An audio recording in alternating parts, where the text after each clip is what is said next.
कुंज बिहारी। जय राधा माधव कुंज बिहारी, जय गोपी जन वल्लभ गिरिवरधारी। जय गोपी जन वल्लभ गिरिवरधारी। यशोधानंदन भज जन रंजन, यशोधानंदन भज जन रंजन। यमुना तीरा वनचारी, यमुना तीरा वनचारी।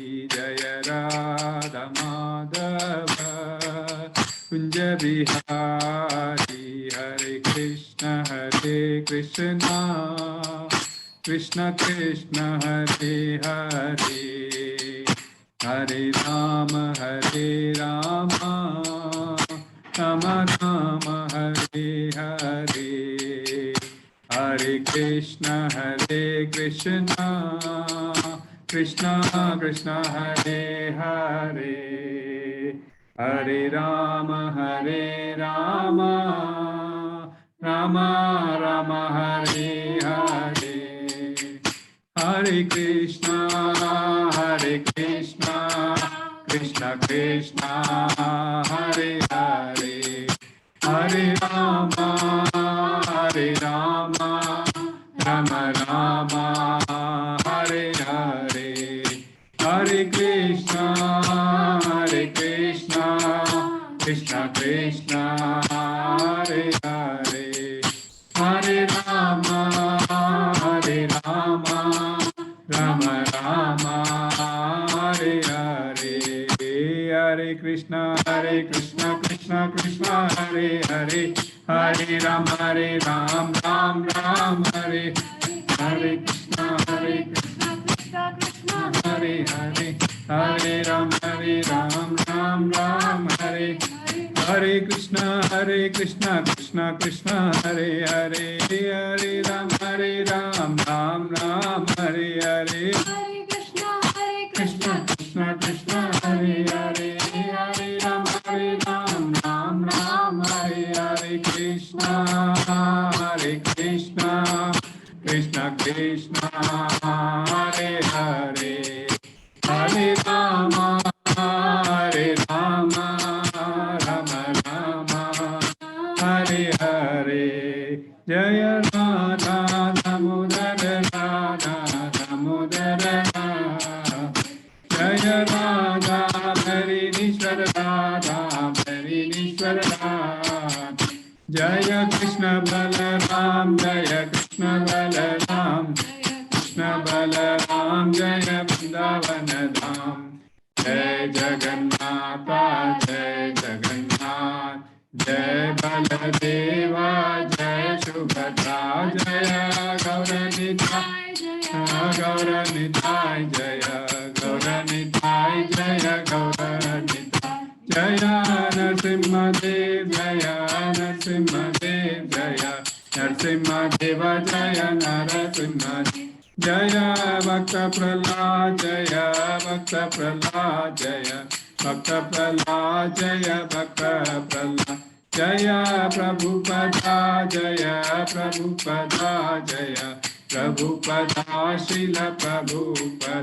निताय गौर हरि बोल हरि बोल हरि बोल, निताय गौर हरि बोल। युग धर्म नाम संकीर्तन की जय। जय ओम विष्णुपाद परमहंस परिव्राजकाचार्य अष्टोत्तर शतमत अभय चरणारविंदेसी भक्ति वेदांत स्वामी श्रील प्रपाद की जय। कृष्ण कृपा मूर्ति श्रील प्रपाद की जय। इस्कॉन फाउंडर आचार्य श्रील प्रपाद की जय। जय ओम विष्णुपाद परमहंस परिव्राजकाचार्य अष्टोत्तर शतमत भक्ति सिद्धांत सरस्वती गोस्वामी महाराज प्रपाद ठाकुर की जय। अनंत कोटि वैष्णव वृंद की जय। नामाचार्य श्रील हरिदास ठाकुर की जय।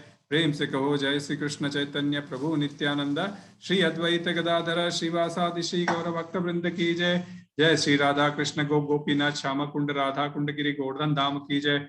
वृंदावन मथुरा गोकुल द्वारका धाम की जय। नवदीप मायापुर धाम की जय। पुण्य क्षेत्र जगन्नाथपुरी धाम की जय। गंगा माई की जय, यमुना माई की जय, भक्ति देवी की जय, तुलसी महारानी की जय, सामवेद भक्त वृंद की जय, सभी एकत्रित भक्तों की जय जयकार हो। हरे कृष्णा। सभी एकत्रित भक्तों की जय जयकार हो। हरे कृष्णा। सभी एकत्रित भक्तों की जय जयकार हो। हरे कृष्णा। श्री श्री गुरु और श्री श्री गौरांग की जय। हरे कृष्णा। शनिवार के इस भक्ति वृक्ष सत्संग क्लास में आप सभी लोगों का स्वागत है।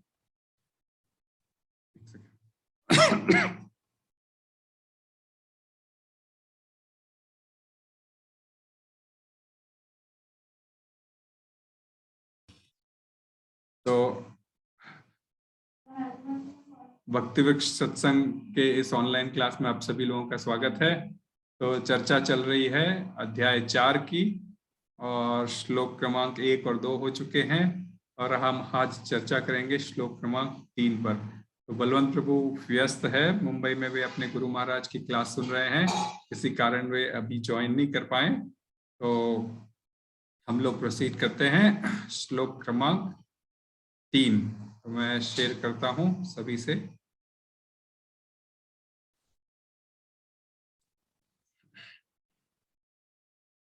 ओम नमो भगवते वासुदेवाय। ओम नमो भगवते वासुदेवाय। ओम नमो भगवते वासुदेवाय। नारायणं नमस्कृत्यं नरं चैव नरोत्तमं देवीं सरस्वतीं व्यासं ततो जयमुदीरये। नष्टप्रायेषु भद्रेषु नित्यं भागवत सेवया भगवती उत्तम श्लोकैर्भक्तिर्भवति नैष्टिकीं। कृष्णाय वासुदेवाय देवकी नंदनाय च नंदगोपकुमाराय गोविंदाय नमो नमः। गोविंदाय नमो नमः। गोविंदाय नमो नमः।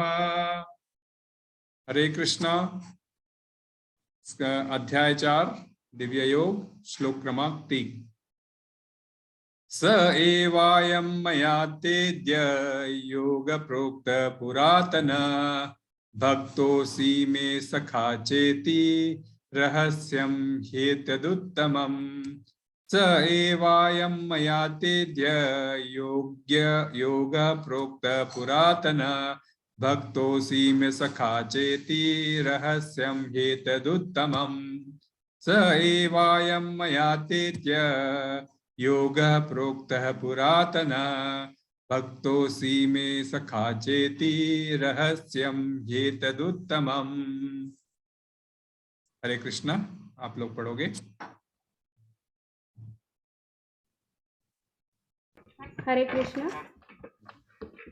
स एवायं मया तेऽहं योगः प्रोक्तः पुरातनः भक्तयोऽसि मे सखा चेति रहस्यं हि एतत् उत्तमम्। हरे कृष्णा। और कोई लेंगे? हरे कृष्णा। यस प्रभु। स एवायं मया तेऽहं योगः प्रोक्तः पुरातन भक्तोऽसि मे सखा चेति रहस्यं हि उत्तमम्। हरे कृष्णा। स एवायं मया तेद्य योग प्रोक्त पुरातन भक्तोऽसि मे सखा चेति रहस्यं ह्येतदुत्तमम्। हरे कृष्ण। हरे कृष्णा। स एवायं मया तेद्य योग प्रोक्त पुरातनः भक्तोऽसि मे सखा चेति रहस्यम् एतत् उत्तमम्। हरे कृष्णा।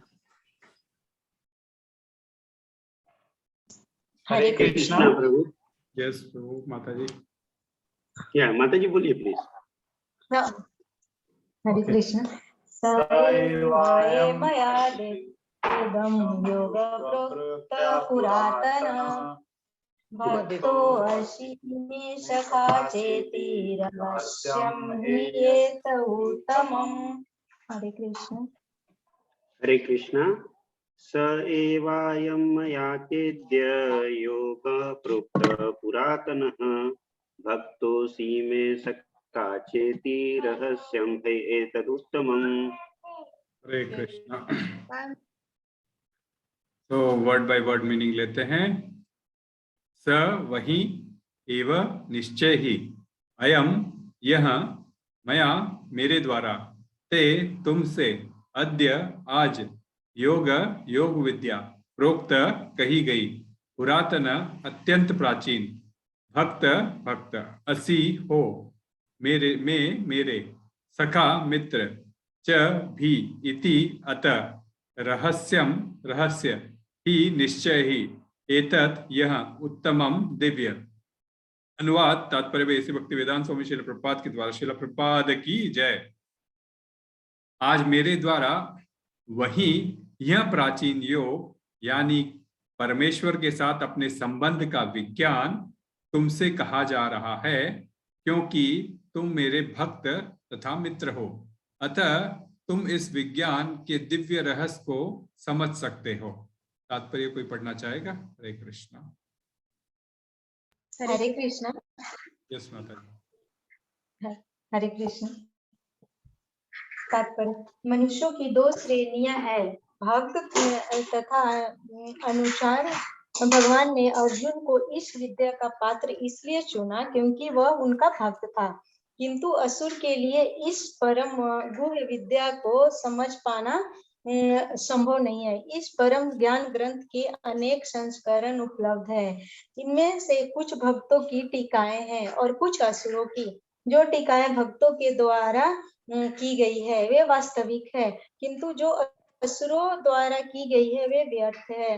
अर्जुन श्री कृष्ण को भगवान के रूप में मानता है, अतः जो गीता भाष्य अर्जुन के पद चिन्हों का अनुसरण करते हुए किया गया है वह इस परम विद्या के पक्ष में वास्तविक सेवा है, किंतु असुर भगवान कृष्ण को उस रूप में नहीं मानते। वे कृष्ण के विषय में तरह तरह की मन गढ़ंत बातें करते हैं और वे कृष्ण के उपदेश मार्ग से सामान्य जनता को गुमराह करते रहते हैं। ऐसे कुमार्गों से बचने के लिए यह एक चेतावनी है। मनुष्य को चाहिए कि अर्जुन की परंपरा का अनुसरण करे और श्रीमद् भागवत गीता के इस परम विज्ञान से लाभान्वित हो। हरे कृष्ण। हरे कृष्णा। हरि ओम तत्सत्। ओम अज्ञानतिमिरान्धस्य ज्ञानाञ्जनशलाकया चक्षुरुन्मिलितं येन तस्मै श्रीगुरुवे नमः। श्रीचैतन्यमनोभीष्टं स्थापितं येन भूतले स्वयं रूप कदा मह्यं ददाति स्वपदान्तिकं। वन्देऽहं श्रीगुरुं श्रीयुतपदकमलं श्रीगुरुं वैष्णवांश्च श्रीरूपं साग्रजातं सहगणा रघुनाथान्वितं तं सजीवं साद्वैतं सावधूतं परिजनसहितं कृष्णचैतन्यदेवं श्रीराधा कृष्णपादान् सहगणा ललितान् श्रीविशाखान्वितांश्च। हे कृष्णा करुणा सिन्धो दीनबन्धो जगत्पते गोपेश गोपिका कांत राधा कांत नमोस्तुते। तप्त कांचन गौरांगी राधे वृंदावनेश्वरी वृषभानुसुते देवी प्रणमामि हरिप्रिये। वाञ्छाकल्पतरुभ्यश्च कृपा सिन्धुभ्यैव च पतितानां पावनेभ्यो वैष्णवेभ्यो नमो नमः। जय श्री कृष्ण चैतन्य प्रभु नित्यानंद श्री अद्वैत गदाधर श्रीवासादि गौर भक्त वृंद। हरे कृष्णा कृष्णा कृष्णा हरे हरे, हरे राम राम राम हरे हरे। हरे कृष्णा। तो अध्याय 4 पे हम पहुंच गए हैं। इसका शीर्षक है दिव्य योग, दिव्य ज्ञान, और हम लोग श्लोक क्रमांक 3 पर आए हैं। तो दिव्य ज्ञान अर्थात पूर्ण ज्ञान, हाँ, पूर्ण ज्ञान, उसी को दिव्य ज्ञान कहा जाता है।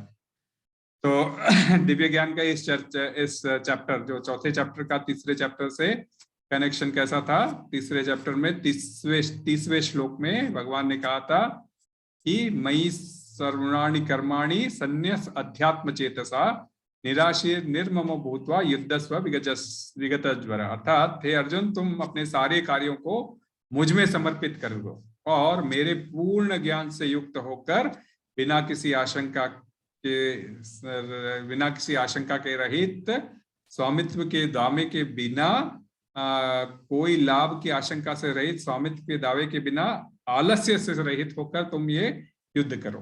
तो इस प्रकार का भगवान ने अर्जुन को उपदेश दिया था कि सब कुछ मुझे अर्पण करके पूर्ण ज्ञान से युक्त हो जाओ।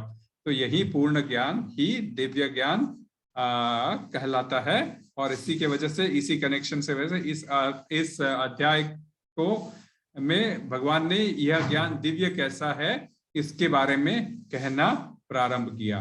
तो सर्वप्रथम उन्होंने कैसे क्या किया? सर्वप्रथम उन्होंने क्या कहा कि भाई ये दिव्य ज्ञान किस प्रकार दिव्य ज्ञान हो सकता है। तो पहले उन्होंने इस ज्ञान की हिस्ट्री बताई कि भाई यह ज्ञान कितने सालों पुराना है, कि भाई ये वही ज्ञान है जो मैंने कितने सालों पहले इसे विवस्वान 120 120 12,04,000 वर्ष, कितना था, मैं शायद कंफ्यूज हो रहा हूँ, 12,04,000, 12 करोड़ 4 लाख वर्ष, 12 करोड़ 4 लाख वर्ष पूर्व कहा गया था। हाँ, तो विवस्वान सूर्य को कहा गया था और विवस्वान के द्वारा उनके पुत्र इक्ष्वाकु को कहा गया था और इक्ष्वाकु से मनु को कहा गया था और मनु के थ्रू मानव में यह मैसेज फैल रहा। तो हम सोचते थे कि ये ज्ञान सिर्फ 5000 साल पहले अर्जुन को दिया गया था, जबकि यह ज्ञान जो है सो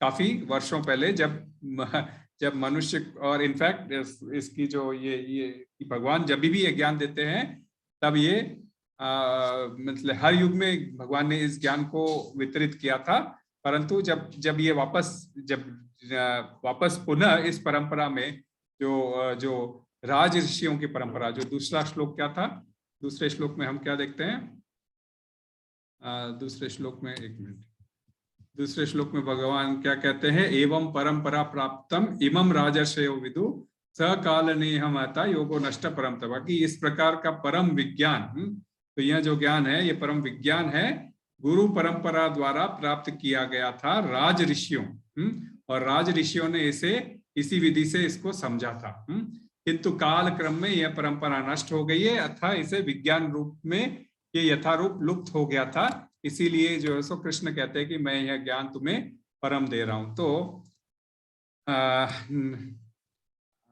दीन पावन प्रभु ने बड़े ही स्पष्ट तरीके से इस परंपरा के विषय में काफी डिटेल में प्रभुपाद का एग्जाम्पल लेते हुए बहुत सी डिटेल में इस क्लास में आपको यह समझाया था कि यह परंपरा में सुनने से हमें क्या मिलता है। परंपरा में सुनने से हमें उसकी अथॉरिटी मिलती है और उसका एम्पावरमेंट मिलता है, और यदि हम परंपरा में नहीं सुनते हैं तो ये हमारी मनगढ़ंत कहानी हो जाती है, फिर ये ओरिजिनल से कुछ मेल नहीं खाती। इसीलिए जब परंपरा में इसे सुना जाता है तो परंपरा में गुरु जो कहता है वह शिष्य सुनता है और उसी को एज इट इज आगे प्रस्तुत करता है। इसीलिए यथारूप में जब वो आगे प्रस्तुत करता है तो यह ज्ञान उसी रूप में जिस कॉन्टेक्स्ट के साथ ये लिखा गया था उसी कॉन्टेक्स्ट को आगे बढ़ाता है। तो और अब हम आज के श्लोक में आते हैं, तो आज के श्लोक में भगवान क्या कह रहे हैं कि स एव अयम मया तेत्य, तो यह जो स एव अयम, तो मैं जो तुमसे, स एवं अया, ये अभी जो मैं ये ज्ञान तुम्हें दे रहा हूं, मया मतलब मैं जो तुम्हें दे रहा हूं, तेत्य तुम्हें जो ये दे रहा हूं, योग यानी परमेश्वर के साथ अपने संबंध का विज्ञान। तो योग हमने कैसा कहा था, क्या डेफिनेशन है, connection to the supreme lord. तो हमारे परमेश्वर के साथ में क्या संबंध है, इस विज्ञान के बारे में इसको योग कहते हैं। तो इस योग विद्या को प्रोक्त पुरातन, ये कोई आज का ज्ञान नहीं है जो मैं ये बहुत पहले भी कह चुका हूं, हाँ, ये वापस तुम्हें कह रहा हूं, ये मैं तुम्हें आज वापस पुनः कह रहा हूं। तो मेरे द्वारा तुम्हें यह प्राचीन योग मैं तुम्हें विज्ञान के रूप से मैं तुम्हें वापस कह रहा हूं। क्यों कह रहा हूं, क्योंकि भक्तोऽसि में सखा चेति, क्योंकि तुम मेरे भक्त तथा मित्र हो। भक्तोऽसि में सखा चेति, तुम मेरे भक्त भी हो और तुम मेरे मित्र भी हो। इसीलिए मैं तुम्हें यह ओरिजिनल ज्ञान जो मैंने पहले भी दिया था, विज्ञान जो कनेक्शन होता है भगवान के साथ अपने संबंध स्थापित करने का जो कनेक्शन योग होता है उसको मैं वापस तुम्हें पुनः दे रहा हूँ। और रहस्यम हेत्यदुत्तमम, तो ये जो बड़ा ही रहस्यमय ज्ञान है और हेतद उत्तमम, और सबसे टॉप क्वालिटी का ज्ञान है। ऐसा नहीं कि ऑर्डिनरी ज्ञान है, एकदम टॉप क्वालिटी का ज्ञान है। तो भगवान कृष्ण इस बात से अपने उस ज्ञान की जो परंपरा में आया है उसकी अथॉरिटी को एक तरह से आपके सामने एकदम क्लियर कट में, जब वे खुद कह रहे हैं कि मैं खुद तुम्हें दे रहा हूं, एकदम अथॉरिटेटिव में कह रहा हूं कि ये कोई साधारण ज्ञान नहीं जो मैंने तुमसे कहा है और जो कह रहा हूं, जो मतलब ऑलरेडी दूसरे अध्याय में एक्चुअली समरी आ चुकी थी। तो कोई, मैं तुम्हें ये जो ज्ञान दे रहा हूं ये कोई साधारण ज्ञान नहीं है भाई, ये मैं पहले भी कह चुका हूं और इससे मैं वापस पुनः तुम्हें कह रहा हूं। और क्यों कह रहा हूं उसका रीजन भी दिया कि तुम मेरे भक्त भी हो और तुम मेरे सखा भी हो।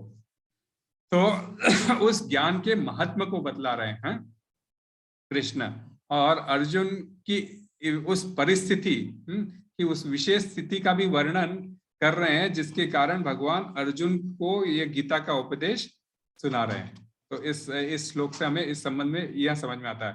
तो जैसे पिछले श्लोक में बताया था, गीता के प्राचीन काल का हमें राज ऋषियों से यह ज्ञान सूर्य देव की परंपरा से प्राप्त हुआ था और जो काल प्रभाव में नष्ट हो गया था, और वही दिव्य ज्ञान जो है सो कृष्ण कह रहे हैं कि मैं तुम्हें आज दे रहा हूं।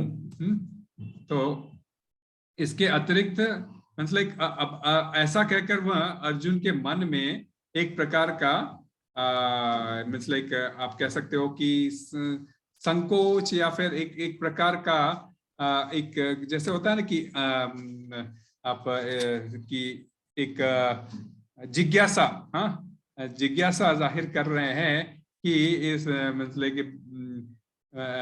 कि इन मीन्स आप एक शंका के समाधान के बारे में ये जाहिर कर रहे हैं कि अर्जुन आप क्या प्रश्न पूछने वाला, क्योंकि जब उन्होंने कहा था कि भाई मैंने ये ज्ञान सूर्य को दिया था, सूर्य थे 20 करोड़ वर्षों से जो से ये मानव समाज में भगवद गीता विद्यमान है, 12 करोड़ साल पहले ऑलरेडी पहली बार उसको जब उसको पुनः मैंने विवस्वान को कही थी। तो ये जब इतने करोड़ों वर्षों की जब बात कर रहे हैं कृष्ण, तो अर्जुन के मन में इस प्रकार का संकोच भी आए, तो जिसे आगे चलकर वह क्लियर करेंगे कि भाई तुम्हारे और मेरे कई जन्म हो गए। तो ये पहले 10 श्लोक जो है चौथे अध्याय के कृष्ण के इस दिव्य ज्ञान के बारे में काफी डिटेल में कृष्ण के बारे में हमें समझाते हैं, तो मतलब उसके बारे में जानकारी देते हैं। तो इस पर्टिकुलर श्लोक में हम लोग फिर क्या सीखने मिलते हैं कि इस पर्टिकुलर श्लोक में फिर हमें एक बहुत इंपॉर्टेंट पॉइंट हमें ये है कि इसमें यह ज्ञान पुनः क्यों कह रहे हैं अर्जुन को, क्योंकि अर्जुन उनके मित्र भी है और सखा भी है। यहाँ एक इंपॉर्टेंट पॉइंट है, और यह कोई ऑर्डिनरी, यह कोई पहला ज्ञान नया है, ये कोई नया ज्ञान नहीं दे रहा हूँ, ये तो ज्ञान मैंने बहुत पुराना भी है और ये सबसे प्राचीन ज्ञान भी है, प्लस ये सबसे उत्तम ज्ञान भी है। तो ये पॉइंट्स कुछ मेन थ्रस्ट रहेंगे आज के श्लोक में। तो सबसे पहला है कि फर्स्ट लाइन में लेते हैं कि स एवायम मया तेध्य योग प्रोक्त पुरातना। तो अर्थात हे अर्जुन मैं जो ये तुमसे आज ये अत्यंत प्राचीन, मैंने आज जो ये तुम्हें अत्यंत प्राचीन योग बतलाया है, तो वो बतलाया कहाँ बतलाया है? अर्जुन को उस युद्ध की भूमि पर बतला रहे हैं ना। तो उस परिस्थिति, किस परिस्थिति में? अर्जुन को युद्ध के मैदान में योग की शिक्षा दे रहे हैं। तो सब शब्द भी क्या यूज किया? स एव अयम। जब हम स एव अयम को हम ब्रेक करते हैं, स एव अयम अर्थात यह ज्ञान निश्चित रूप से वही ज्ञान है। स्पेशली किसी को थ्रस्ट करके अरे बाबा मैं कह रहा हूं ना ये तो वही है ना। कोई क्या होता है कि आज के जमाने में कई बार क्या होता है कि एक आप फोन मॉडल ही ले लीजिए, तो फोन जब सबसे पहले जब मोबाइल फोन आया था तो पहले कैसे आते थे? 1-1 किलो के डब्बे आते थे, है ना। वैसे बड़े बड़े लंबे लंबे ये होते थे, और उसके बाद में साइज छोटी होती गई, और उसके बाद में कंटेंट छोटा होता गया, टाइपिंग बढ़ता गया, और अब तो धीरे धीरे करते करते स्मार्टफोन और अब तो जूम के तहत जो काफी कुछ प्रयोग में आए गए। परंतु उसका मुख्य क्या था कि भाई उस मोबाइल फोन का क्या मतलब था कि भाई हम एक दूसरे से कनेक्ट करके बात कर पाए, है ना। तो ये जो मेन कनेक्शन है यह तो पुराना ही है। इवन लैंडलाइन में भी यही कनेक्शन था कि भी आज हम यहाँ बैठे बैठे किसी दूर परिचित व्यक्ति से बात कर सकते हैं, तो सिस्टम तो वही था। उस सिस्टम को जैसे जैसे युग ढलता गया, जैसे जैसे युग ढलते गए या जैसे जैसे समय परिवर्तित होता गया, अलग अलग रूप में उसका परिवर्तन होता गया, परंतु मुख्य उद्देश्य क्या रहा कि भी हमें एक दूसरे से कम्युनिकेट या कनेक्ट करना हो तो ये माध्यम है ना। परंतु जब भी एडवर्टाइजमेंट करते हैं तो क्या करते हैं मोबाइल वाले, भाई ऐसा मोबाइल तो कहीं है ही नहीं, हमने इसमें तो ऐसे फीचर डाले हैं जो किसी मोबाइल वालों के पास नहीं है। हाँ, हमने इसमें ऐसा डाला है कि जो सामने वाले मोबाइल में आते आते कई वर्ष लग जाएंगे। हाँ करते हैं ना, इस प्रकार की एडवर्टाइजमेंट करते हैं, परंतु मुख्य उसमें उद्देश्य क्या होता है, वह ज्ञान तो सभी लोगों का एक ही है कि कनेक्शन करना है, उसका रूप अलग अलग है। तो इस प्रकार कई बार क्या होता है कि लोग अपने मन घड़ंत तरीके से इस ज्ञान को तोड़ मरोड़ के पेश करना चाहते हैं, और उसका जो मेन मुख्य मुद्दा होता है, भला आप आज ठीक है, आज के युग में जब हम बहुत स्मार्टफोन में स्मार्ट तरीके से फोन में काफी कुछ देखते हैं, परंतु मेन मोटो तो हमारा क्या रहता है कि सिर्फ यदि हम बाकी चीजों को देखना है तो फिर फोन ही क्यों ले, फिर तो ऑर्डिनरी कोई वीडियो गेम ही ला लेते और ये कर लेते और उसी में गेम खेल लेते, यदि आपको गेम ही खेलना हो, है ना। तो मेन जो मुख्य बात है वो आदमी भूल जाते हैं। तो इसी प्रकार श्रीला प्रभुपाद लिखते हैं कि भाई इस ज्ञान के मेन उद्देश्य को लोग भूल जाते हैं और तरह तरह की मनगढ़ंत कहानी करके अलग अलग रूप से नए नए तरीके से जो है सो हमें उस ज्ञान को परोसते रहते हैं। तो हमें समझना चाहिए कि किस परिस्थिति में क्या चीज कही गई थी, ये अलग अलग रूप में किस प्रकार से हमें काम आ रही है। तो उस 5000 साल पहले भी काम क्रोध लोभ मोह व्यक्ति को परेशान करते थे, और आज भी काम क्रोध लोभ मोह हमारे जीवन में उतना ही असर छोड़ते हैं। और ये ज्ञान उस समय भी इसी चीजों पर जीत पाने में कारगर सिद्ध हुआ था, और आज भी ऐसी परिस्थिति में भी जब वर्ल्ड बहुत चेंज हो चुका है, 5000 साल में हमने सो कॉल्ड काफी कुछ प्रगति कर ली है, उसके बावजूद भी ये काम क्रोध लोभ मोह मन के सारे विकार, इन सब को दूर करने के लिए आज भी हमें यही ओल्ड ज्ञान ही काम आता है, न कि अन्य कोई ज्ञान हमारी मैं ये नहीं कहता कि काम पूरा नहीं आता, कुछ हद तक काम आता होगा, परंतु पूर्ण ज्ञान, जो पूर्ण ज्ञान होता है, जो फुल ज्ञान दिव्य ज्ञान है, वह भगवद गीता का ज्ञान ही दिव्य है, जो हमें इसी परिस्थिति में काम आता है। तो भगवान इस चर्चा के विषय को ऐसा उजागर कर रहे हैं, क्योंकि इस परिस्थितियों में अर्जुन को दिया था वह दिव्य ज्ञान कि आज के युग में भी उसकी आवश्यकता वैसी की वैसी बरकरार है। तो यह पता नहीं कि कभी कभी कई लोग बोलते हैं ना भाई ये योग विद्या तो 5000 साल पहले अर्जुन के लिए एप्लीकेबल थी, हमारे लिए क्या एप्लीकेबल है। तो ये श्लोक आपको सिद्ध करता है कि भाई ये कोई जरूरी नहीं है। जैसे ओल्ड बोलते हैं ना, कई बार old bottle, old wine in new bottle, ना सेम पुरानी चीज रहती है नई बॉटल में करके न्यू पैकेजिंग करके, जो ये वर्डिंग्स हमारे लिए काम नहीं आते, परंतु मैं एक उपमा के लिए कह रहा हूं। तो यह ज्ञान वही ज्ञान है और स्वयं कृष्ण इसे कह रहे हैं। तो आपको इस बात से यह समझना चाहिए कि जब कृष्ण कुछ भी कहते हैं, हाँ, तो वो कुछ न्यू नहीं होता है, बट कि रिन्यू होता है। कृष्ण ने यही कुछ सेम चीज सतयुग में कही थी, यही कुछ सेम चीज त्रेता में कही थी, यही कुछ सेम चीज द्वापर में कही थी, वही कुछ सेम चीज कलयुग में कही थी। जब वो कुछ इस चीज को जब कोई रूप में प्रस्तुत करते हैं तो ये वही उस मेन कनेक्शन को स्थापित करने के लिए कहते हैं, तो वो न्यू नहीं बल्कि रिन्यूड ही होता है। हाँ, हम एक बार पॉलिसी लेते हैं तो अगले साल वापस पॉलिसी बननी पड़ती है, तो हम ये बोलते हैं कि हमारी पॉलिसी नहीं है, नहीं, हमें तो रिन्यू ही करना है। चाहे उसमें हमने कुछ कई एड ऑन्स कर लिए होंगे। रितेश जी हमारे इंश्योरेंस से बता सकते हैं, भाई पहले बार हमने पॉलिसी ली, ऑर्डिनरी हमने अपने जीवन की पॉलिसी ले ली, अगले बार में हम बोलेंगे भाई हमारे बच्चे भी हो रहे हैं, हम उनको भी ऐड ऑन करना चाहते हैं, हमारे साथ हो सकता है कभी कुछ एक्सीडेंट का क्लॉज उसमें डाला नहीं था, हम एक्सीडेंट का डालना चाहते हैं, कभी फायर सेफ्टी का नहीं डाला था, घर का रहता हो तो अब वो भी डालना चाहते हैं। इंश्योरेंस तो इंश्योरेंस ही था, परंतु फिर भी वह रिन्यूअल ही कहलाएगा, न्यू प्रीमियम कभी भी नहीं कहलाएगा, है ना। तो उसी प्रकार से कृष्ण इस लाइन के थ्रू हमें यह समझाना चाह रहे हैं कि भाई ये ज्ञान कोई नया ज्ञान नहीं है, ये वही पुराना ज्ञान है जो मैं तुम्हें दे रहा हूं। कलयुग में मनुष्यों का जीवन क्या होता है, बड़ा ही अत्यंत तनावपूर्ण होता है। तो अब प्रश्न उठता है कि श्री कृष्ण ऐसी परिस्थिति को क्यों चुने जिसमें उन्होंने अर्जुन को यह दिव्य ज्ञान युद्ध भूमि के युद्ध प्रारंभ होने में के समय दिया।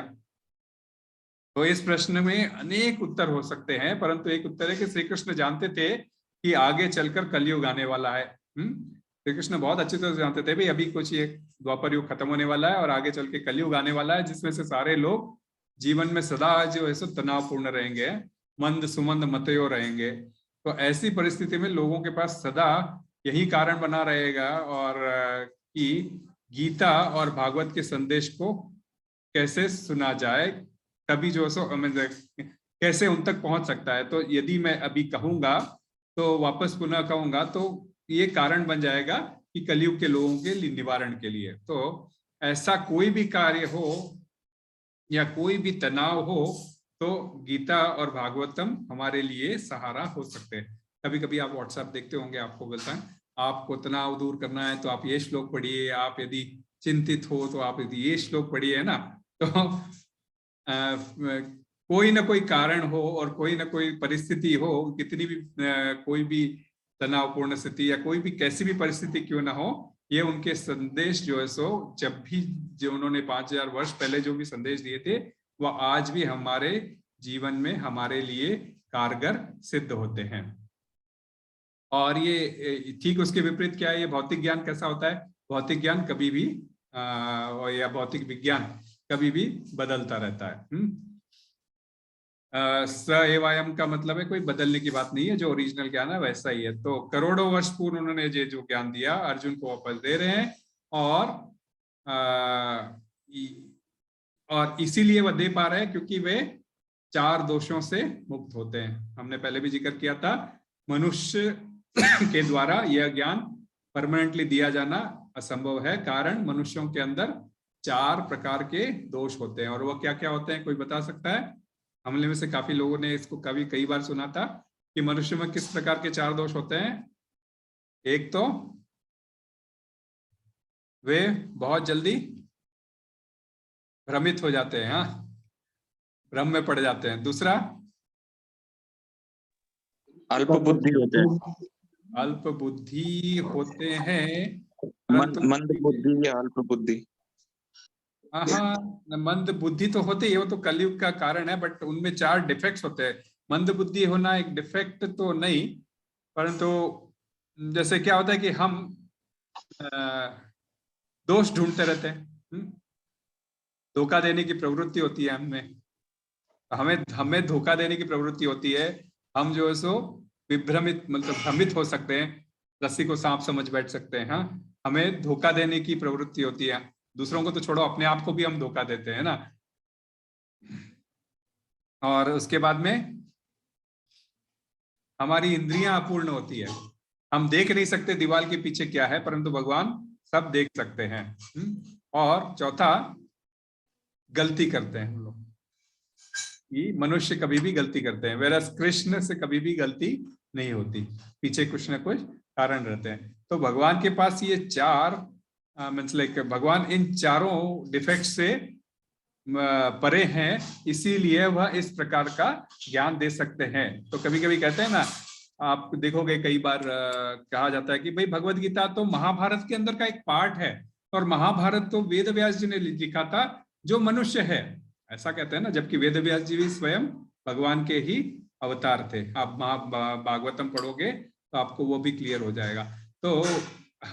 तो वेद ऑर्डिनरी पर्सन द्वारा 5000 साल पहले लिखा हुआ ज्ञान, क्या भगवत गीता इतना बड़ा ज्ञान हो सकता है? कई लोग, असुर लोग, श्रील प्रभुपाद तात्पर्य में जो लिखे हैं ना कि 2 प्रकार के लोग होते हैं, भक्त और असुर, तो इस कैटेगरी को संबोधित कर रहे हैं। तो ये उसी को दोहराता है कि भाई ये असुर लोगों में, हम लोगों में ये 4 प्रकार का डिफेक्ट हो सकता है, परंतु भगवान ये 4 डिफेक्ट से परे है, इसीलिए वे जो है सो इस प्रकार का ज्ञान दे सकते हैं। अब मनुष्य ने कैसे कैसे कोई जो आविष्कार करते हैं और उस आविष्कार के ऊपर बड़ी बड़ी थियरीज निकाल देते हैं, और उसके बाद में उन थियरीज के ऊपर पानी फिर जाता है ना। कई थियरीज है, हाँ, डार्विन की थियरी है, परमाणु की थियरी। पहले क्या हुआ था कि जब परमाणु मीन्स परमाणु के सिद्धांत का उन्होंने पता चला तो बोले एटम इज इनडिविजिबल।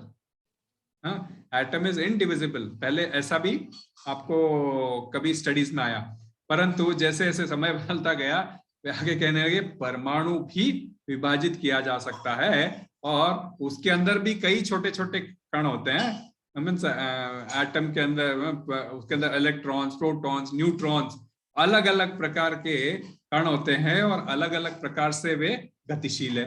किसी की गति कम है, किसी की गति ज्यादा है, किसी की ये है और उसी के बेस के ऊपर वो एक्सप्लोजन होता है। तो जैसे जैसे वो जो है रिएक्ट करके आगे आगे बढ़ते हैं।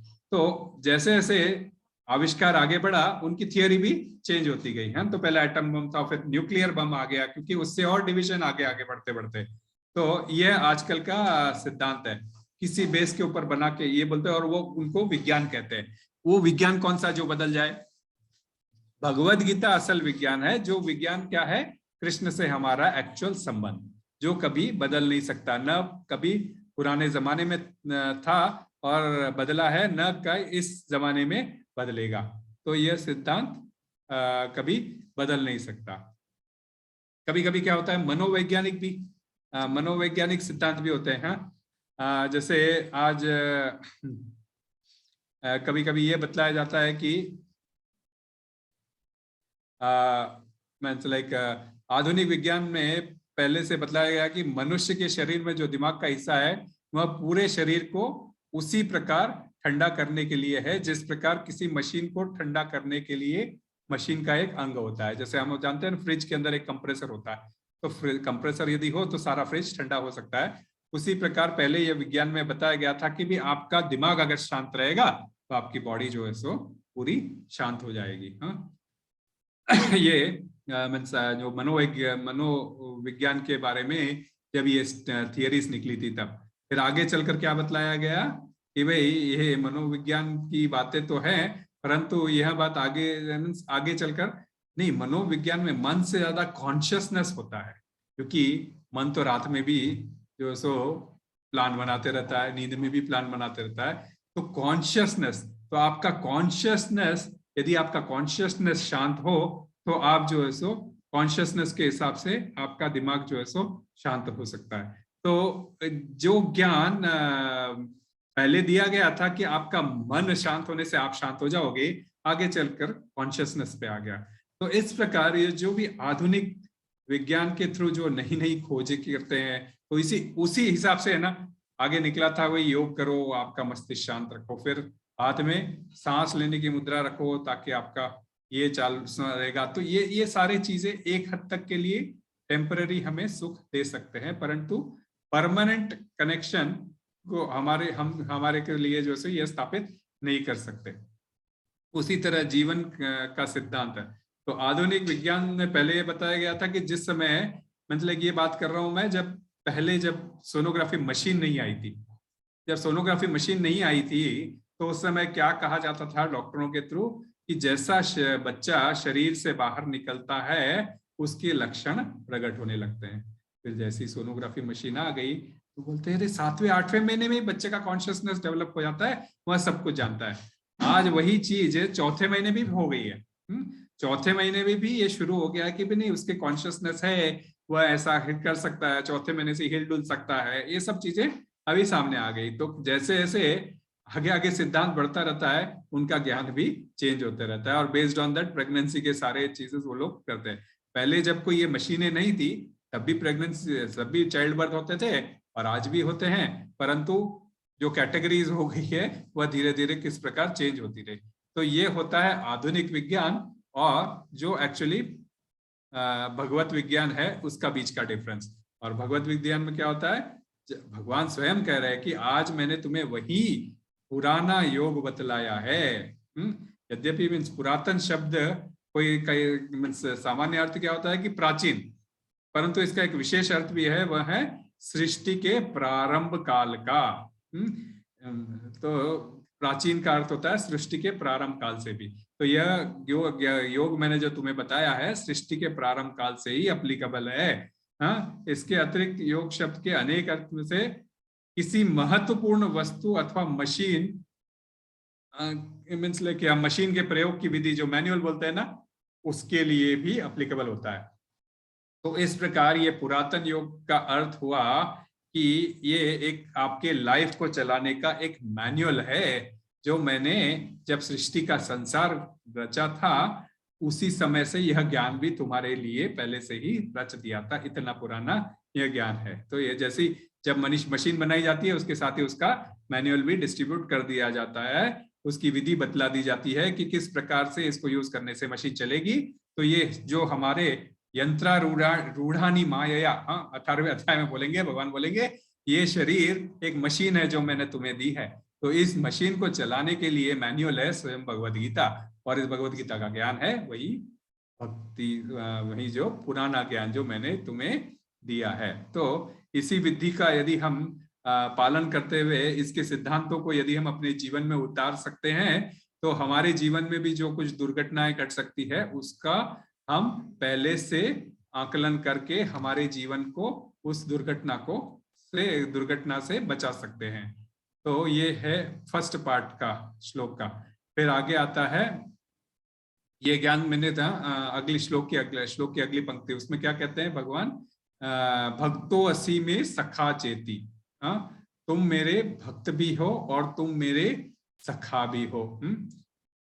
तो भक्त शब्द, हाँ भक्त शब्द की व्याख्या बहुत जरूरी है ना। भक्त और सखा दोनों भी शब्द भगवान ने यूज किए इसमें, तो क्यों यूज किए वह भी समझना हमें बहुत जरूरी है। तो भक्त शब्द के एक अर्थ होता है मतलब हम किसी के अनुरक्त होते हैं, कि कृष्ण यहाँ कह रहे अर्जुन को तुम मेरे भक्त हो, तो इसका अर्थ क्या है कि अर्जुन सदा कृष्ण के अनुरक्त रहते थे। गीता के अपने 12वें अध्याय के 14वें श्लोक में श्री कृष्ण कहते हैं कि मयि अर्पिता मनोबुद्धिर, अर्थात वे क्या कहते हैं कि यदि जो व्यक्ति अपने मन तथा बुद्धि को उन्हें अर्पित कर देते हैं, मयि अर्पिता मनोबुद्धिर स में भक्ता मम प्रिय, ऐसे भक्त मुझे बड़े प्रिय है। तो जो अपनी बुद्धि को उनमें अर्पित कर देते हैं ऐसे भक्त मुझे बहुत प्रिय है। 12वें भक्ति योग के अध्याय के 14वें श्लोक में भगवान कहते। तो यदि हम अर्जुन के आचरण के विषय में विचार करें तो हमें देखने मिलता है कि अर्जुन अपने मन में सदैव श्री कृष्ण का ही चिंतन करते रहते हैं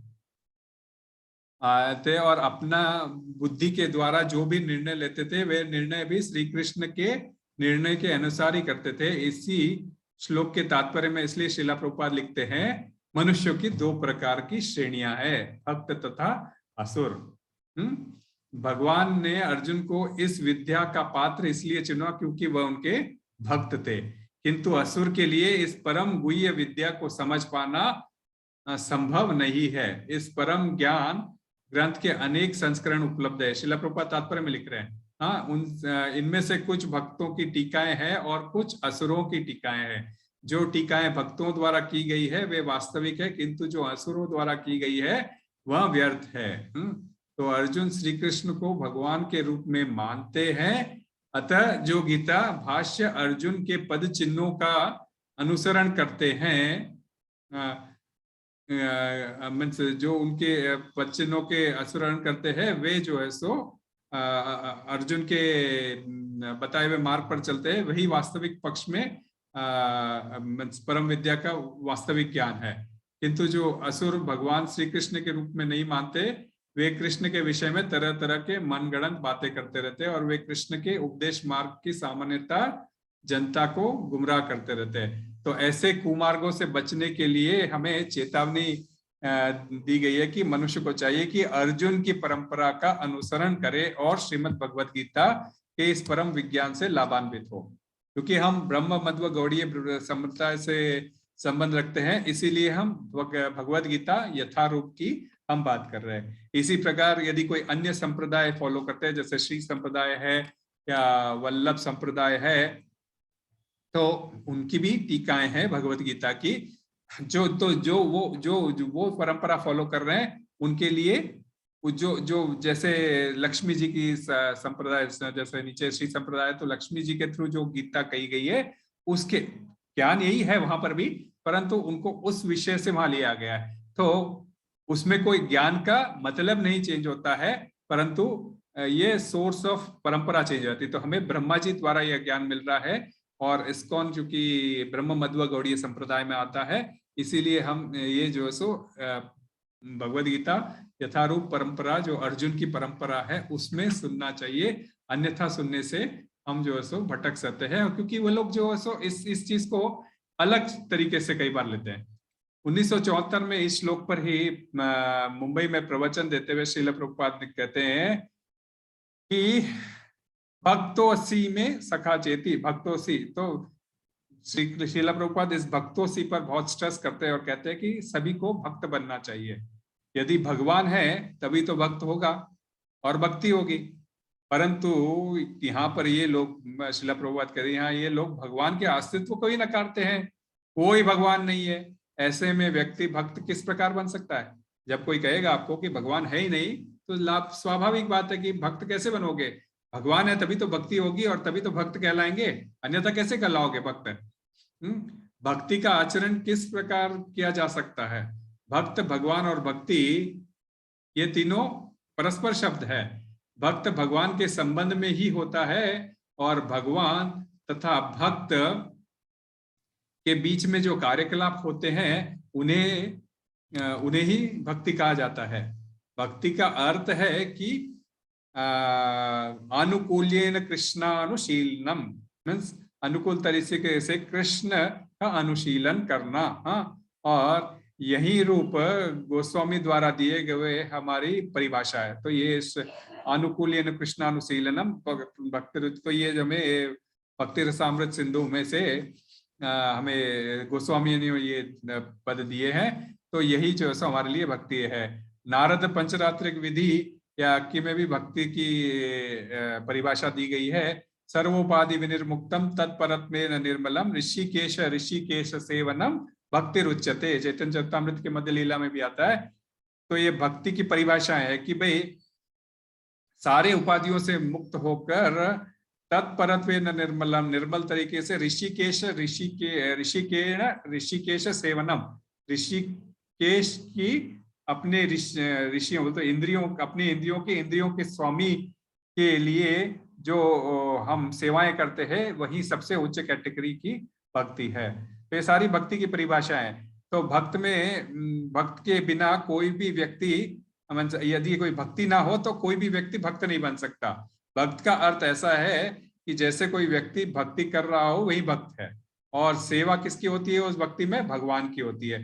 तो भक्ति की विधि है क्या? भगवान की सेवा। और वो विधि क्या है? श्रवणम, कीर्तनम, विष्णु स्मरणम, पाद सेवनम, अर्चनम, वंदनम, दास्यम, साक्ष्यम, आत्मनिवेदनम। तो ये 9 विधियां हैं, परंतु श्रवणम, कीर्तनम और विष्णु स्मरणम बहुत ही इंपॉर्टेंट है। तो हम इसीलिए चैंटिंग पर बहुत ज्यादा जोर देते हैं। विष्णु का अर्थ है स्वयं भगवान, और श्री कृष्ण। जब मैं आपको आज मैं कथा ले रहा हूं तो यह क्या हो गया? मैं कीर्तन कर रहा हूं और आप सब लोग सुन रहे हैं, तो आप लोग श्रवणम कर रहे हैं। और हम किन के बारे में कर रहे हैं? विष्णु स्मरणम, कृष्ण के स्मरण के बारे में, कृष्ण के को रखकर उनकी कथाओं के बारे में विषय में यहाँ पे चर्चा कर रहे हैं। तो ये श्रवणम, कीर्तनम, विष्णु स्मरणम, तीनों एरिया को हम कवर कर रहे हैं। तो ऐसा ये एक ही नहीं, भगवद गीता के कई श्लोक आप ले लो। मन मनावो मत भक्तो मद्याजीमाम नमस्करु। आपका यदि मन लगाना है तो मीन्स लाइक कृष्ण स्वयं कह रहे हैं कि मेरे भक्त बनो। मद्याजी, मन बनाओ मत भक्तो, मेरे भक्त बनो। यदि आप अपने मन को लगाते हो तो कहाँ लगाना चाहिए? सवई मन कृष्ण पदार विंदयो, भागवतम में आता है कि अपने मन को सदा श्री कृष्ण के चरण कमलों में ही स्थिर रखना चाहिए। तो यदि आप अर्चना, मंदिर में पूजा स्वीकार, यदि आप मंदिर नहीं जाते, आप अर्चनम स्वीकार नहीं करते, भगवान की पूजा नहीं स्वीकार करते, श्री कृष्ण के चरण कमलों पर नहीं रह सकते, तो यह सब विधियों में आप जो है सो भक्त नहीं है। तो यह फिर तो ये लोग खाली कभी कभी फॉर्मेलिटीज के लिए जाते हैं ना, कि भाई नहीं बस दर्शन करना है इसीलिए जाना है, ठीक है, नहीं आपने दर्शन किया तो भी वह कृष्ण का दर्शन किया तो वह भी भक्ति के कैटेगरी में आ जाता है, परंतु आप उनमें कुछ विश्वास नहीं रखते तो फिर वह सिर्फ एक तुम्हारे लिए फॉर्मेलिटी रह जाती है। तो ये जो सिस्टम है, जो 9 विधि बताई गई है, ये एक वैज्ञानिक विधि है, तो आप जो आपको धीरे धीरे जो है सो भक्त बनाती है, और यही जो है सो पूर्णता है। और चूंकि अर्जुन भक्त थे इसीलिए श्री कृष्ण उन्हें यह बता रहे हैं कि यह अर्जुन का एकमात्र अधिकार, मींस लाइक ये उनको बता रहे हैं। तो कोई बोल सकते हैं भाई अर्जुन को ही बताया नहीं, ये अर्जुन का एकमात्र अधिकार नहीं था, ये हम सबके लिए भी अप्लीकेबल है।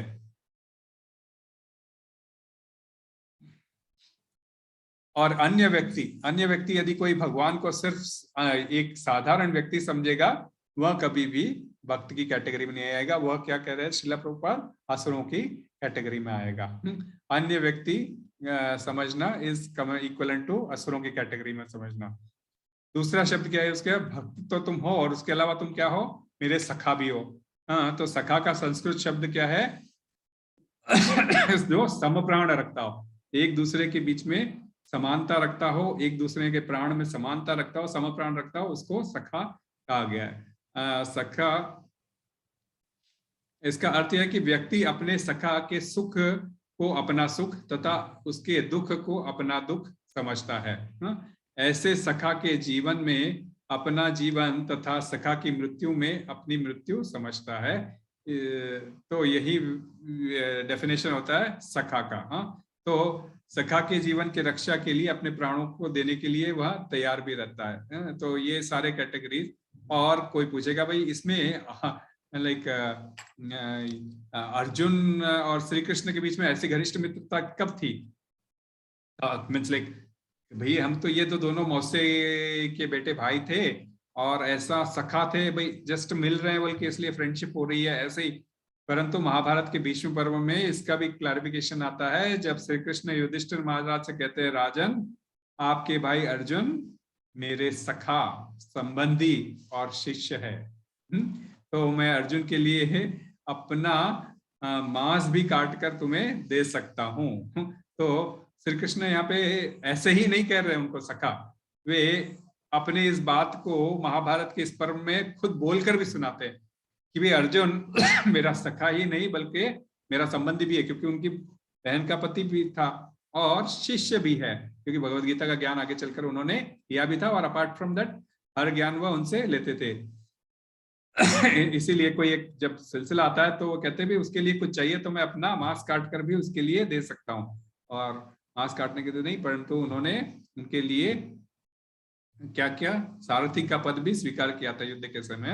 हाँ, तो जब सारथी को बुलाया सबसे पहले अर्जुन क्या आदेश देता है, हे कृष्ण मुझे युद्ध के बीच में ले चलो। हाँ, तो कोई कह सकता है भाई ये कृष्ण भगवान कैसे हो सकते हैं, ऑर्डिनरी योद्धा के ऑर्डर्स को सुन रहे हैं। हाँ, भगवान किसी के ऑर्डर को सुनता है क्या? यही डिफरेंस है।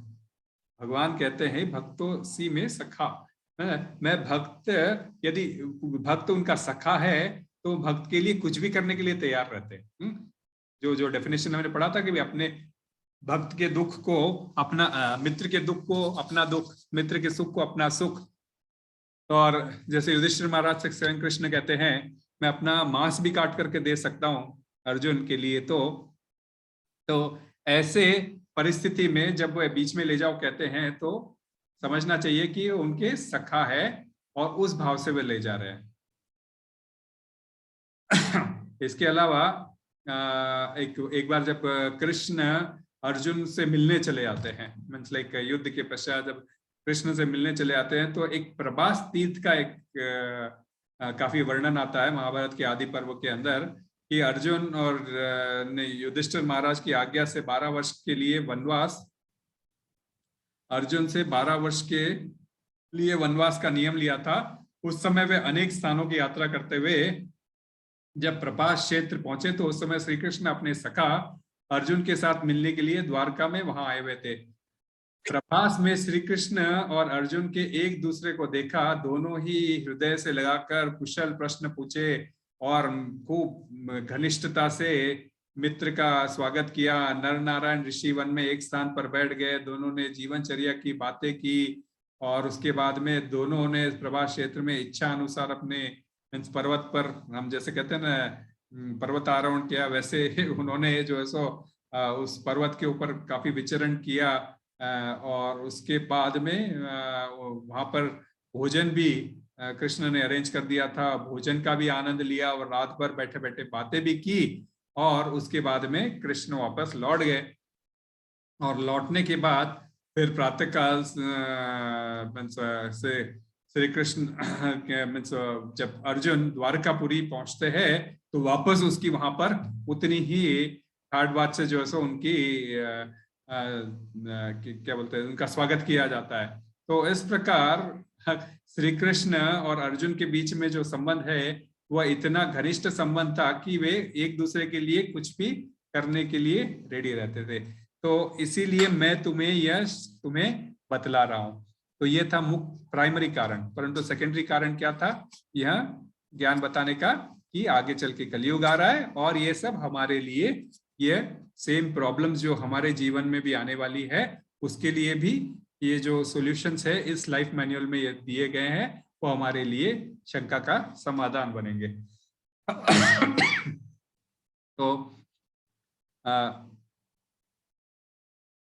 इसलिए जो है सो भगवान ने यह ज्ञान जो है सो कृष्ण ने अर्जुन को दिया।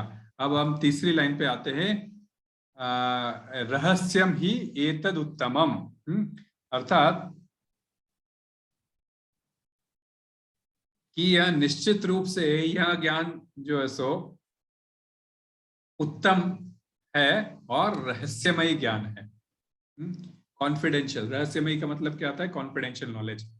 तो ये नॉलेज पूरी कॉन्फिडेंशियल है और कॉन्फिडेंशियल नॉलेज के अंदर क्या कॉन्फिडेंशियल है वह भगवान 9वें अध्याय में आके जाकर समझाएंगे। रहस्यम, रहस्य मतलब कॉन्फिडेंशियल। ही का शब्द का क्या मतलब होता है? ही शब्द का प्रयोग कब किया जाता है, क्यों कहा जाता है? निश्चितता बताने के लिए। हाँ, रहस्यम ही मतलब ये निश्चित ही, निश्चित रूप से ही।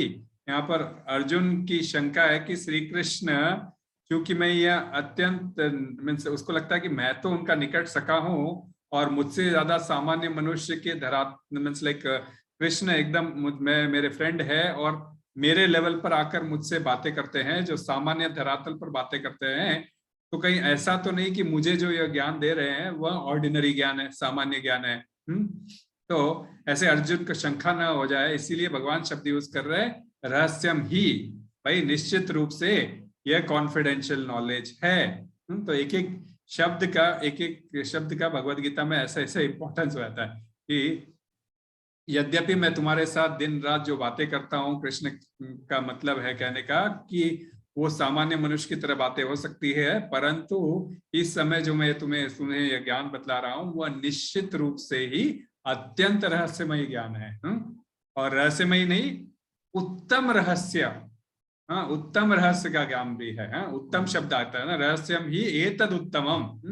उत्तम शब्द का भी शब्द का प्रयोग किया। तो उत्त का शब्द अर्थ है ऊपर, और ऊपर से सबसे टॉप वाला। एक शुभ, एक सेकेंड ना, उत्तम शब्द का निर्माण उच्च शब्द से हुआ है और उच्च शब्द का अर्थ है ऊपर वाला ज्ञान। तो इस उच्च शब्द के तर प्रत्यय लगाकर उत्तर शब्द बनाया गया है, जिसका अर्थ है ऊपर से भी ऊपर, है ना, ऊपर से भी ऊपर। हाँ, मतलब सुपर से भी डुपर होते हैं ना, कभी कभी डांस कॉम्पिटिशन्स में कभी कभी शब्द यूज किया जाता है। तो रहस्यम ही एतद उत्तम बोलते, ये सुपर से भी डुपर, ऊपर ऊपर वाला सबसे यह ज्ञान है, ये उत्तम रहस्य है। फिर इस आगे क्या हुआ? फिर उच्च शब्द के जिस प्रयोग लिया गया है उत्तम शब्द बता, इसका अर्थ फिर सबसे ऊपर हो जाता है। इस प्रकार उत्तम रहस्य का अर्थ हुआ ऐसा रहस्य जो सबसे सर्वोच्च रहस्य है। क्योंकि भगवान ने यह ज्ञान पहले सूर्य देव को दिया था, फिर उसके बाद तथा उससे भी पूर्व इसे किसको दिया था? सूर्य देव को तो 12 करोड़ 4 लाख वर्ष पहले दिया था। परंतु उसके पहले यह ज्ञान कैसे दिया था भगवान ने ब्रह्मा जी को दिया था, है ना। ब्रह्मा आदि कवयो, उनके हृदय में यह ज्ञान को उन्होंने दिया था। हाँ, तथा सूर्य का लोक इस पृथ्वी से बहुत ऊंचाई पर है, फिर ब्रह्मा जी का लोक इस ब्रह्मांड के तो सबसे अधिक ऊंचाई पर है, अतः यह रहस्य भी सबसे अधिक ऊंचा वाला है। ये कोई ऑर्डिनरी नहीं, पूरे 14वें लोक, बिल्डिंग यदि 14 माले की बिल्डिंग है तो सबसे हाईएस्ट माले वाले बिल्डिंग का तक का यह ज्ञान है। तो ये आपको लेवल में बता रहा है कि किस प्रकार का हाईएस्ट नॉलेज का यह श्लोक है, कि यह ज्ञान है। तो ऐसी बातें जिन्हें सामान्य लोग नहीं जानते, सामान्य लोग नहीं जानते कि कर्म करने से कर्म बंधन प्राप्त होता है और कर्म बंधन से कैसे छूटा जाना चाहिए, तो यह उच्चम ज्ञान ही हमें बता सकता है। सामान्य लोग ये नहीं जानते कि वे लेके आया कुछ भी मन पड़ा खा लिया, उनसे उनको कर्म बंधन होगा, सामान्य लोग नहीं जानते। परंतु ये उच्च नॉलेज के थ्रू, भगवद गीता के ज्ञान के थ्रू हम बता रहे हैं आपको कि ऑर्डिनरी आप कुछ भी खाते हो तो आपको कर्म बंधन पड़ता है, और यदि आप वही चीज प्रसाद के रूप में खाते हो तो आप कर्म बंधन से छूट जाते हो। तो भगवान ऐसे भगवान ने कर्म करने के ऐसे विधि का वर्णन किया है कि व्यक्ति कर्म करते हुए भी कर्म बंधन से छूटा जा सकता है। इसीलिए भी इसको जो है सो उत्तम रहस्य का ज्ञान बताया गया है। और एक और अन्य बात क्या है उत्तम रहस्य की? उत्तम रहस्य की एक और अन्य बात यह है कि श्री कृष्ण ने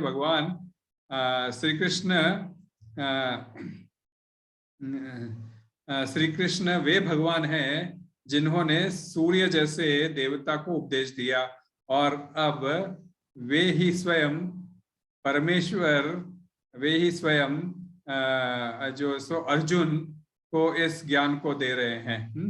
और वे और ऊपर से वे अर्जुन के सारथी बने हुए हैं। इस रहस्य को कोई नहीं जानता, कृष्ण ही सर्वोच्च ज्ञान के उपदेष्टा है। जैसे क्या होता है जब कोई आप लिखते हैं ना screen play and direction by so and so, तो नाटक लिखने वाले के समय जो मींस लाइक दिमाग में जो चलता है कि भाई मैं इस पात्र को इस प्रकार से डायलॉग बुलवाऊंगा, इस प्रकार से बोलने से ये डायलॉग का ऐसा असर होगा, तो वही उसके असली रूप को प्रकट कर सकता है ना। कई बार हीरो हम देखते हैं कि चलचित्र के हीरो को एक बार डायलॉग 10-10 बार बोलना पड़ता है जब तक प्रोड्यूसर या डायरेक्टर उसको ओके नहीं करता है ना, जब तक वो काट करते रहता है। क्यों? क्योंकि उसने उस चीज को वह उस पर्टिकुलर सीन के ज्ञाता है, और उसके मन लायक जब तक वह डायलॉग नहीं आता तब तक वह कट बोलते रहता है ना। तो उसी प्रकार से क्योंकि वह जानता है, क्योंकि उसी ने उस स्क्रिप्ट को लिखा है और उसमें भाव क्या आने चाहिए, और वही आत्मीयता को जब तक सामने प्रकट नहीं होते जब तक वो उसको चालू रखता है। तो उसी प्रकार श्री कृष्ण भी अर्जुन से वही बतला रहे हैं जो अर्जुन को समझना चाहिए। एक इसी सिलसिले में जो हम जानते हैं चैतन्य महाप्रभु का जब ये साउथ में दौरा हुआ था, जब ये साउथ के भ्रमण पर निकले थे, तब एक श्रीरंगम क्षेत्र में एक ब्राह्मण की कथा आती है कि, और चैतन्य चरितामृत में इसका चर्चा भी आती है कि 9वें अध्याय में, कि श्रीरंग क्षेत्र में एक ब्राह्मण प्रतिदिन संपूर्ण गीता का पाठ करता था, परंतु शब्दों का अर्थ उसे कुछ भी पता नहीं था। फिर भी वे उसके शरीर में उसके शरीर में गीता पाठ के समय रोमांच, कंपन, अश्रु आदि भाव के लक्षण प्रकट होते थे। जिस समय चैतन्य महाप्रभु ने उससे पूछा कि गीता पढ़ने में समय किस अर्थ को जानकर तुम्हें इस प्रकार की अनुभूति होती है, तो उस समय उत्तर देता है मुझे तो गीता पढ़ने लिखना आता ही नहीं है। तो फिर चैतन्य महाप्रभु बोलते हैं भाई तो फिर तुम ऐसे इस प्रकार का जो ऐसे तुम्हें अश्रु आ रहे हैं, तुम्हें पेज पलटा रहा है, तुम्हें अश्रु आ रहे हैं, तो इससे किस प्रकार हो रहा है? तो वे कहते हैं कि भाई मुझे तो बस यही बात समझ में आती है कि इसके अंदर यही बात समझ में आती है कि भाई ये देखो कृष्ण जो सो जगत के भगवान है, वे तो स्वयं नीचे सारथी के रूप में बैठे हैं, और अर्जुन जो साधारण मनुष्य के रूप में है वे उनसे ऊपर बैठे हैं। और यही सोच के मुझे कभी कभी ये होता है, कभी ऐसे लगता है कि उन्होंने ऐसी बात कही होगी तो क्यों ऐसा नीचे बैठे होंगे, ऐसा सोचकर वह जो है सो उस बात को रोमांचित और हर्ष के साथ में इस प्रकार वे गीता का आनंद लेते थे।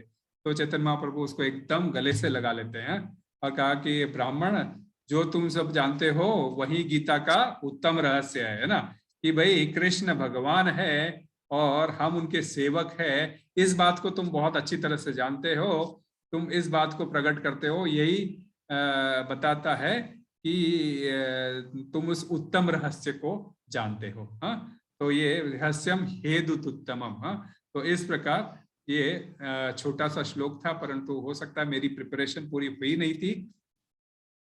तो श्रीला प्रभुपाद यहाँ पे मतलब इन शब्दों में श्री कृष्ण से कह रहे हैं कि यदि तुम मेरे प्रिय सखा हो, इसीलिए मैं तुम्हें कर रहा हूँ। ऐसे वो बंगाली में लिखते हैं, अतएव कही पुनः से ही पुरातना पुनर्वार परंपरा करिते स्थापना भक्ति बिना न बुझिए गीतार रहस्य तुम्ही मोर प्रिय सखा करह विमुष्य। तो अर्जुन, श्री कृष्ण अर्जुन को यह अवसर दे रहे हैं कि अर्जुन के मन में जो भी शंकाएं हैं, अर्जुन उन शंकाओं को मेरे समक्ष रखो, प्रस्तुत करो, और श्री कृष्ण उन अर्जुन की शंकाओं को दूर करने का प्रयास करेंगे।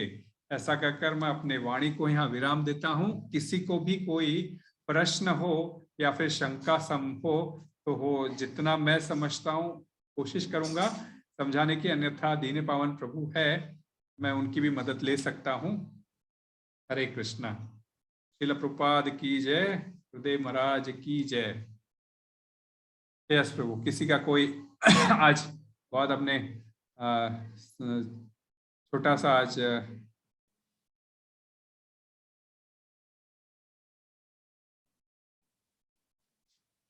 और सभी लोग, किसी का कोई प्रश्न नहीं है दिखता आज, क्या बात है? सुनाई दे रहा था? I didn't ask you all. Hari Hari. Actually मैंने तो लेट ज्वाइन किया, तो प्लीज रिकॉर्डिंग भेज देना। हरे कृष्णा। जरूर जरूर। यस दीन पावन प्रभु। नहीं सॉरी प्रभु, मैं पूरा नहीं सुन पाया, ये बीच बीच में राधे वो करती है ना, वो लैपटॉप में लगाया था तो वो बटन दबाती है, तो इसलिए इधर उधर उसको लेके जाने में आधा ही सुन पाया प्रभु, बराबर नहीं सुन पाया आज। हरे कृष्णा। सॉरी प्रभु। यस प्रभु। हरे कृष्णा प्रभु जी, आपने बहुत ही अच्छे से बताया, और इस टॉपिक पे शायद कोई और क्लासेस हमने पहले भी सुनी हुई हैं। ये फोर्थ चैप्टर के ऊपर ऐड कर सकते हो, कुछ ऐड कर सकते हो।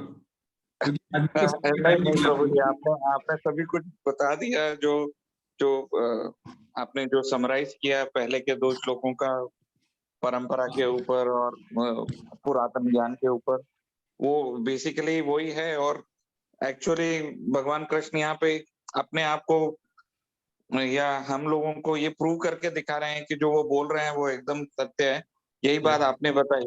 तो इसमें कुछ और ऐड करने के लिए हमारी तो इतनी कैपेसिटी नहीं है।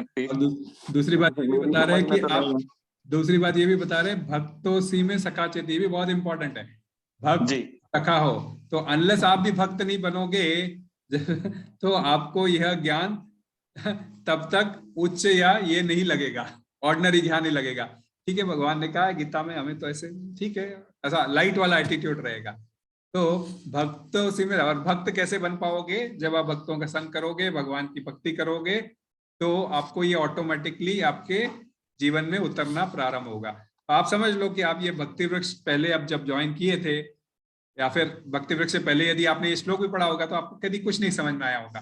परंतु भक्तों के बीच में बैठकर जब हम इस श्लोक का आस्वादन करते हैं और समझने का प्रयत्न करते हैं, तो ऑटोमेटिकली सब कुछ हमें जो है सो धीरे धीरे समझ में आना शुरू होता है। तो भक्त का भी बहुत इंपॉर्टेंट महत्व है इस श्लोक में।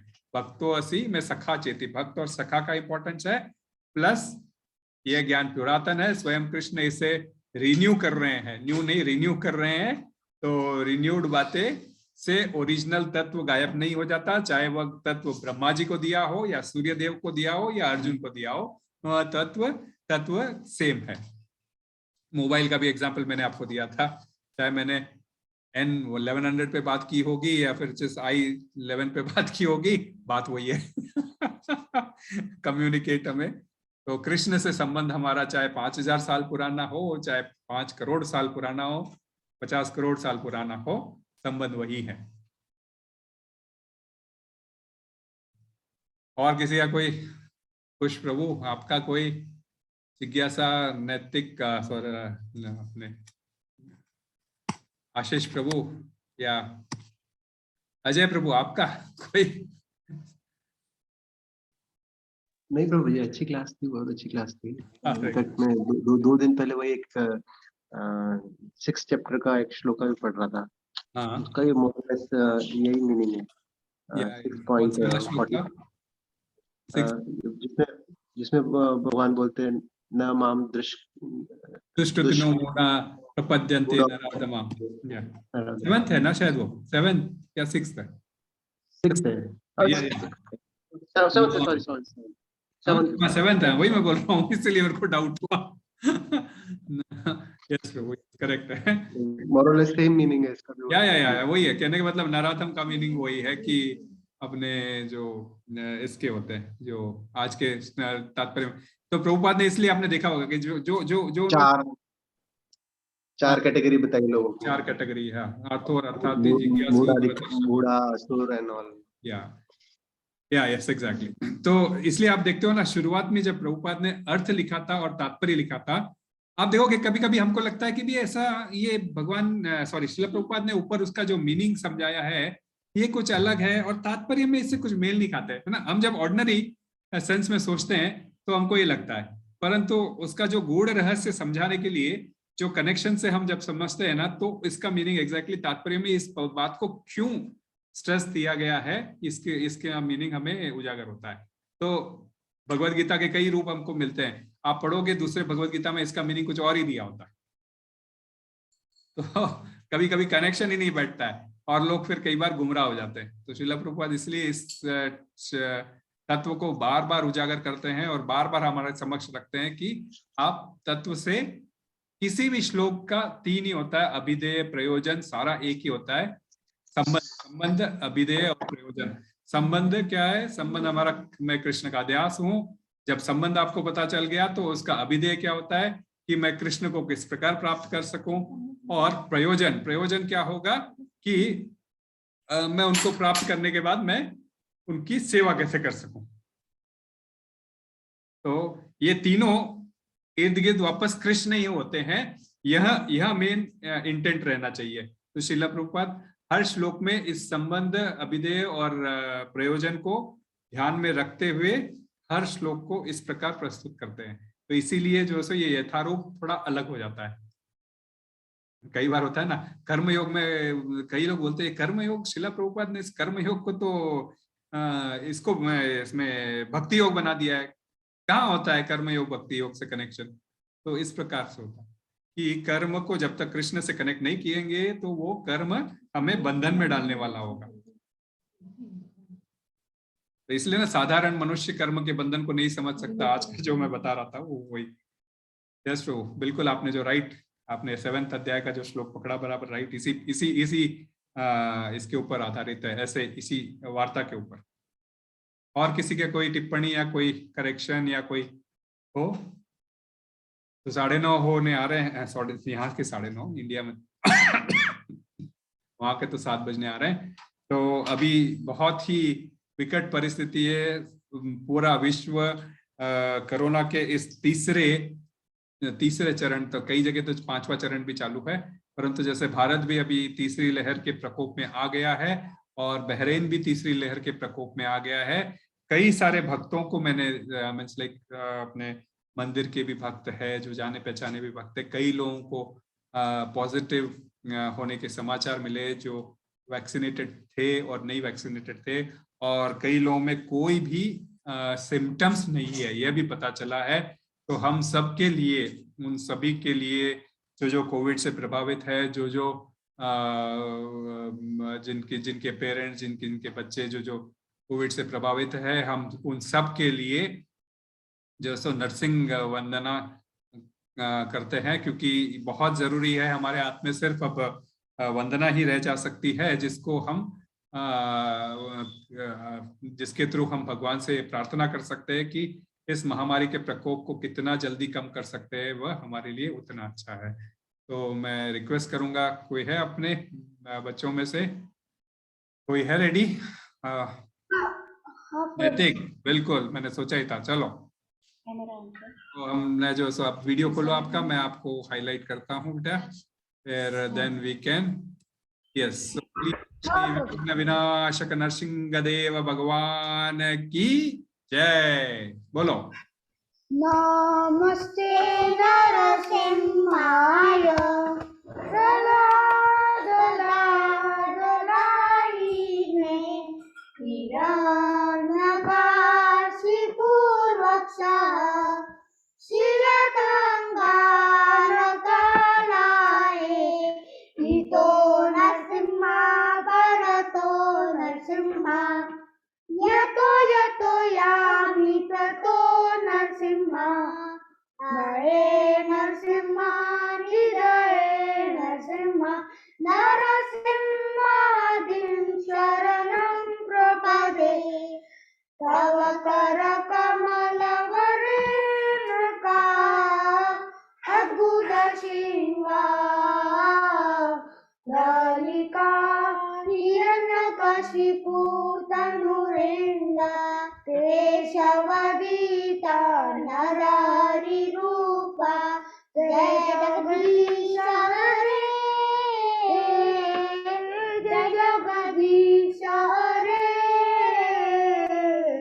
जय जगदीश हरे जय नरसिंहदेव जय नरसिंहदेव जय नरसिंहदेव जय नरसिंहदेव जय भक्त प्रह्लाद जय भक्त प्रह्लाद जय भक्त प्रह्लाद जय प्रह्लाद महाराज जय हो प्रभुपदा जय प्रभुपदा जय प्रभुपदा शील प्रभुपदा जय गुरुदेवा जय गुरुदेवा जय गुरुदेवा जय गुरुदेवा उग्रं वीरमा विष्णु जलं तं सर्वतोमुखं नरसिंहं भीषणं भद्रं मृत्युं नमाम्यहं जय नरसिंह श्री नरसिंह जय जय नरसिंह हे भक्त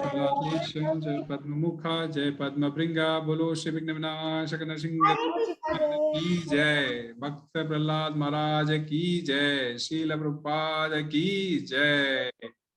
हरे कृष्णा। बहुत ही सुंदर आपने सब लोगों के लिए प्रार्थना की, नैतिक और Nitya. Thank you very much. And मेरे ख्याल से सभी लोग ध्यान रखना, बहुत ज्यादा 2-3 दिनों में आगे और बहुत ज्यादा केसेस बढ़ने वाले हैं। सभी लोग घर के अंदर रहना एंड स्टे सेफ। और मंदिर के कार्यक्रम जरूर अटेंड कीजिए। मैं आप लोगों को पोस्ट करते रहता हूँ जब हिंदी की भगवत गीता की क्लास होती है या फिर भागवतम की कोई क्लास होती है, इंग्लिश कोई क्लास होती है, आप लोग जरूर अटेंड कीजिए।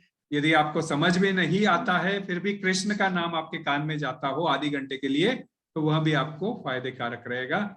कभी कभी हो सकता है मैं यहाँ पे उस समय ट्रैवलिंग में हूँ तो उस समय शायद नहीं अटेंड करूँ, लेकिन आप लोग कोशिश कीजिए कि मैं जब जब पोस्ट करता हूँ, क्योंकि अब जब सब मंदिर बंद है और सिर्फ 10-12 डिवोटीज को जब सेवा दी जा रही है वही जाके सेवा कर रहे हैं। तो हाँ, हमने देखा था इसके पहले भी मंदिर में किसी को ये हो गया था, किसी डिवोटी को कोविड हो गया था, तो उस समय हमने मंदिर पर रोक लगाई थी। Means like